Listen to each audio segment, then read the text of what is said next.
Presidenti Amerikan Donald Trump mbajti fjalën e tij në prezantimin e nismës me liderët global për bordin e paqes, para se të hidheshin firmat në Davos të Zvicrës. Trump u shpreh se të pranishëm sot në firmosjen e nismës kanë qenë të gjithë liderët që ai ka qejf në mbar botën. Zakonisht u shpreh ai me humor, ka edhe lider që nuk i pëlqen, por jo sot.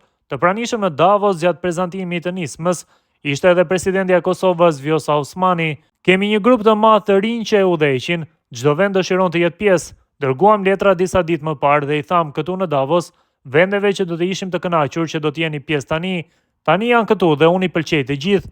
Zakonisht janë 2 apo 3 që unë nuk i kam qejf, por këtu të gjithë i pëlqej. Jared dhe Steve kanë punuar fort. Kam qenë i qartë se Hamasi duhet të dorëzojë edhe pengun e fundit të vdekur. Do të jetë një plan i madh për rindërtimin e Gazës. Do të jemi të suksesshëm. Do jetë një gjë e madhe për tu parë dhe do bëjmë lodhje me OKB-n. OKB ka potencial të jashtëzakonshëm, por nuk e përdorin.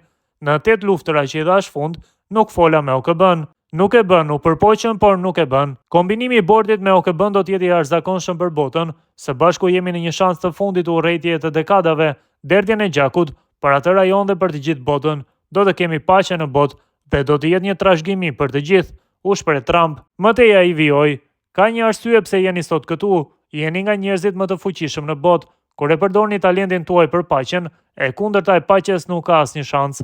E rëndësishme, po prisja të isha këtu.